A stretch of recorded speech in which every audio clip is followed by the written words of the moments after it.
The story of Cain and Abel, Genesis 4 breakdown. And Adam knew Eve his wife, and she conceived and bare Cain, and said, I have gotten a man from the Lord. And she again bare his brother Abel. And Abel was a keeper of sheep, but Cain was a tiller of the ground. These two verses right here symbolizes a lot, and we're going to go into them.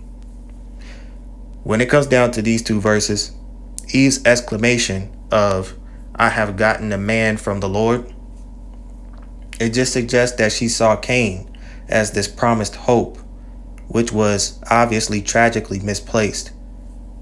But when it came down to Abel, Abel represents faith and sincerity, while Cain embodies human endeavors but struggles with inner focus. Okay? So Eve saw Cain as an opportunity to break the curse of Adam when it came down to Adam being the tiller of the ground.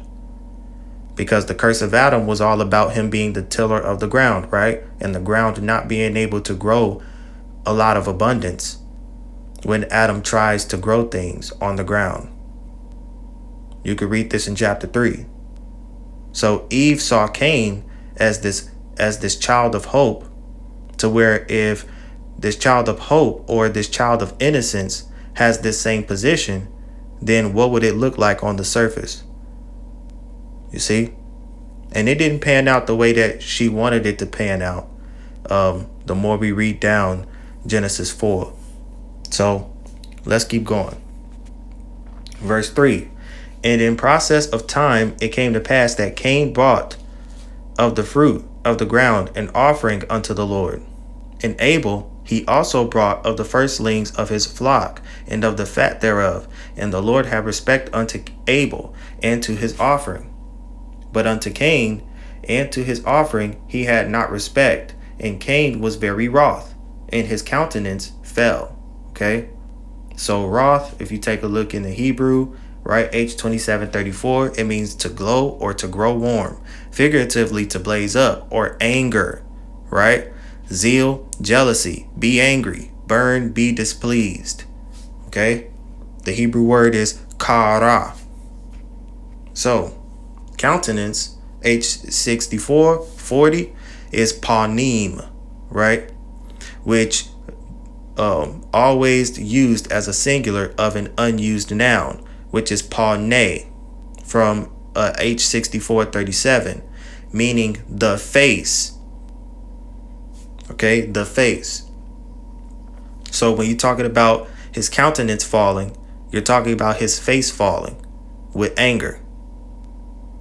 Okay, so what does all of this mean? God's acceptance of Abel's offering over Cain's highlights the inner state. Abel brought from his flock, requiring faith/sacrifice, while Cain brought his first fruits, a simple thank offering, lacking deeper atonement, a distinction taking place between the two. So Cain didn't understand why the Most High rejected his offering. Okay? And this has something to do with Cain's position, because Cain's position represents Adam's curse.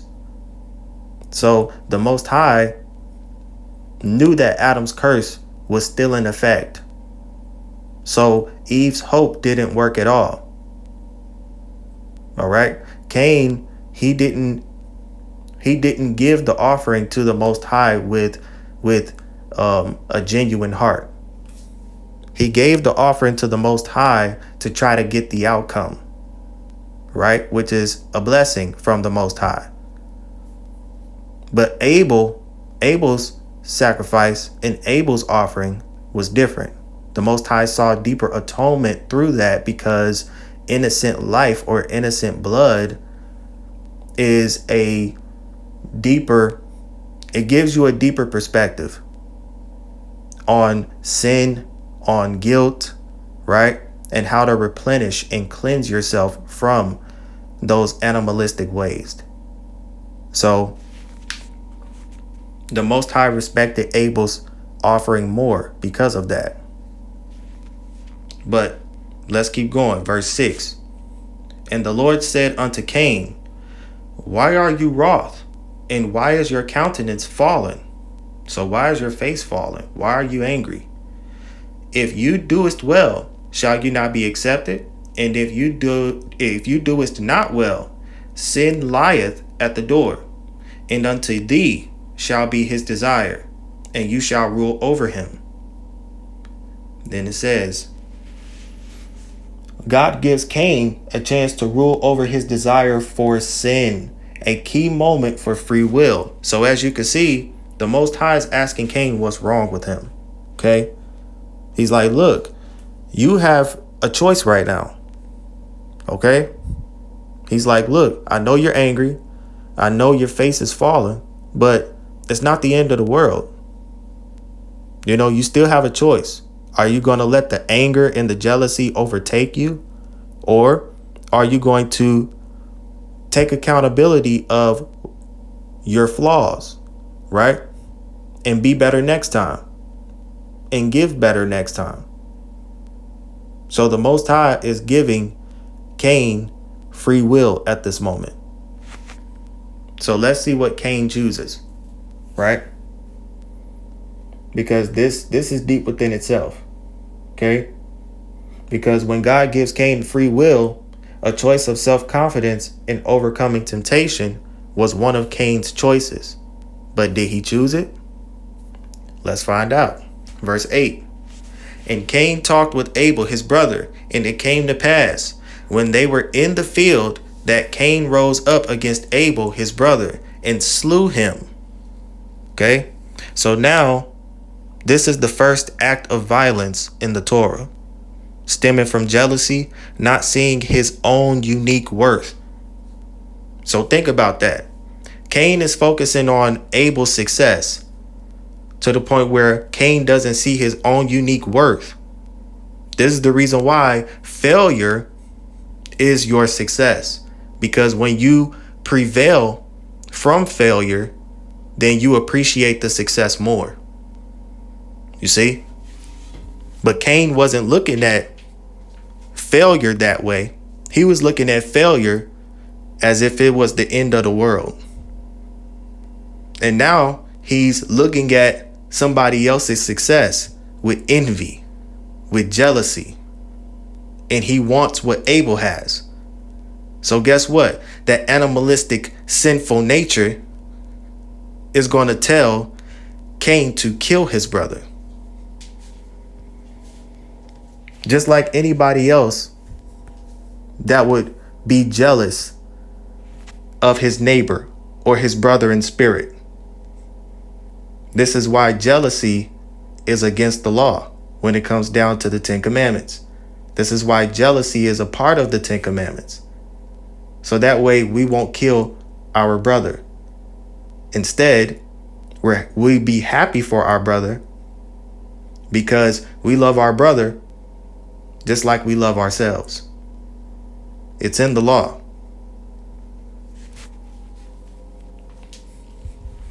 So that's deep within itself, man. Verse 9. And the Lord said unto Cain, where is Abel your brother?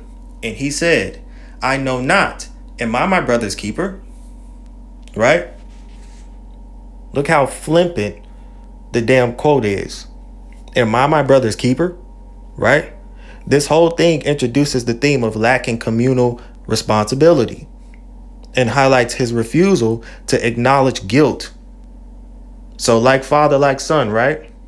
Cain gets his father's position, which was actually cursed in chapter 3, because his father didn't take accountability of his shame and his guilt. Just like Cain is not taking responsibility of his shame and his guilt. He's not acknowledging his guilt at all. As a matter of fact, he's trying to be blameless of the situation. Am I my brother's keeper? Why are you asking me? I'm not supposed to take care of my brother. My brother can take care of himself. The selfish act of that question is just ridiculous. Right? Let's go to verse 10. And he said, what have you done? The voice of your brother's blood crieth unto me from the ground.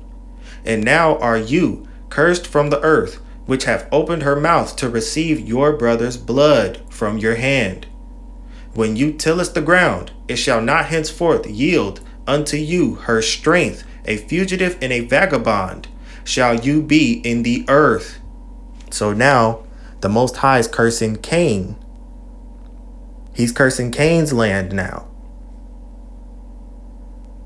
You see how the son is just like the father now? See, the father's land was cursed. And now you have the son who Eve gave birth to, who Eve had hope for. And the son ended up just like his father.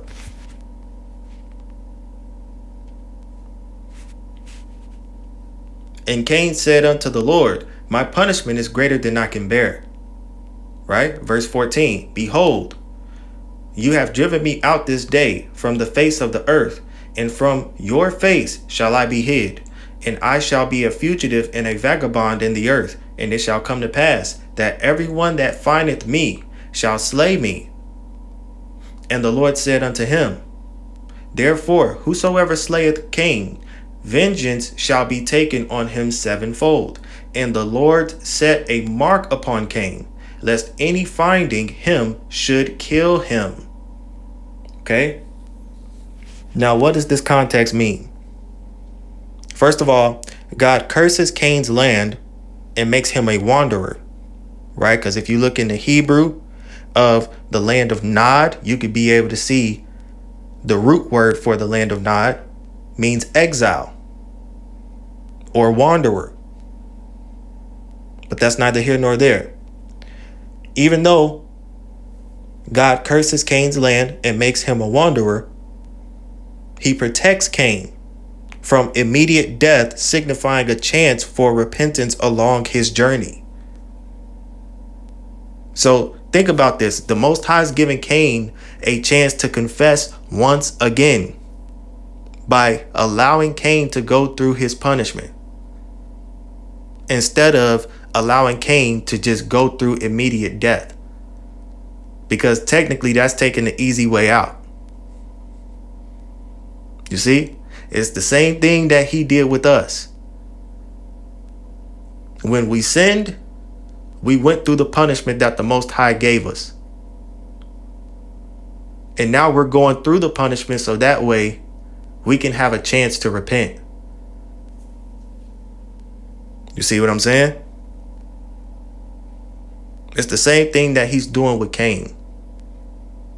But Cain doesn't realize it. The only thing that Cain is realizing is that he killed his brother and now the Most High is protecting him. Cain is realizing a lot of selfish choices. He's realizing that a lot of selfish choices that he made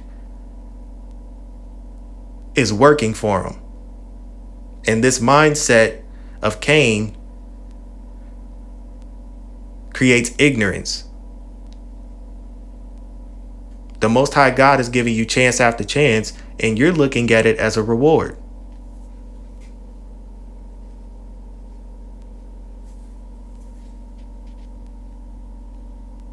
It's bad, man. It's very bad. Verse 16, and Cain went out from the presence of the Lord and dwelt in the land of Nod on the east of Eden. So just to prove to you guys what I was saying earlier about the Hebrew word for Nod, let's go inside of it. H5113, right? Nod means vagrancy, right? Nod, the land of Cain, Nod. The root word H5112, meaning exile. Node, exile, wandering, right? H5110. That is waver, to wander, flee, disappear, right? From shaking the head in sympathy. Nude. That's the Hebrew word, nude. So if you go back, Verse 17. And Cain knew his wife, and she conceived, and bare Enoch. And he builded Salakia, and he builded a city, and called the name of the city after the name of his son, Enoch. Verse 18. And unto Enoch was born Irad, and Irad begot Mehujael, and Mehujael begot Methusael, and Methusael begot Lamech. And Lamech took unto him 2 wives. Okay? The name of the one was Ada, and the name of the other Zillah. And Ada bare Jabal. He was the father of such as dwell in tents, and of such as have cattle. Okay? And his brother's name was Jubal. He was the father of all such as handle the harp and organ. So as you can see, we're talking about a city that's being built by the descendants of Cain. A city named Enoch. And in this city named Enoch, you have people dwelling in tents and owning oxen, owning cattle, right? You have people that actually handle harps and organs. So these people are doing a lot of music. And then you also, from verse 22, have a lot of people doing metal work with brass and iron. It says in Zillah, she also bare Tubal-Cain, an instructor of every artificer or artificer in brass and iron. And the sister of Tubal-Cain was Naamah. Okay. Verse 23. And Lamech said unto his wives, Ada and Zillah, hear my voice, ye wives of Lamech. Hearken unto my speech, for I have slain a man to my wounding, and a young man to my hurt. So as you can see, Lamech is actually slaughtering people. He's killing people. And he's telling his wives about it. The descendant of Cain, right? Verse 24. If Cain shall be avenged 7-fold, truly Lamech 77-fold. So do you hear this? This genealogy shows the growth of civilization, but also increasing godlessness and violence. Have you heard Lamech's boasting about killing men? It's disgusting.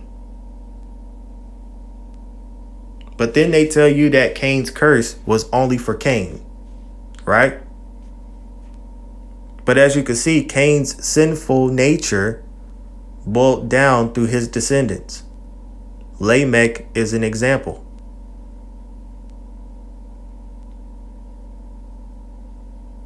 So this definitely contrasts with the spiritual lineage of Seth, which is what we're going to get into, right?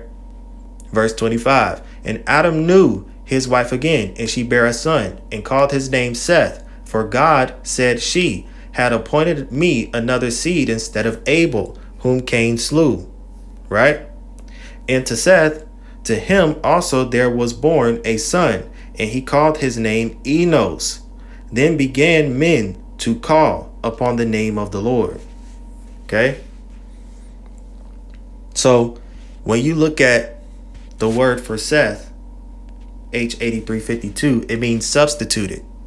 Okay? Now, when it comes down to his name provides hope. Okay? Because when Seth was born and when his son Enos was born, that was when people began to call out in the name of Yah, marking a return to genuine worship of Yah. Okay? So before Seth and Enos, it was all about godlessness and violence. But when Seth and Enos came about, then the worship of the Most High Yah was in effect once again. So, hopefully this breakdown helps you guys in any way possible. I love you guys. This is Euphony Mevia Shalom. Euphony brings peace. And I'll see you guys next time. Shalom.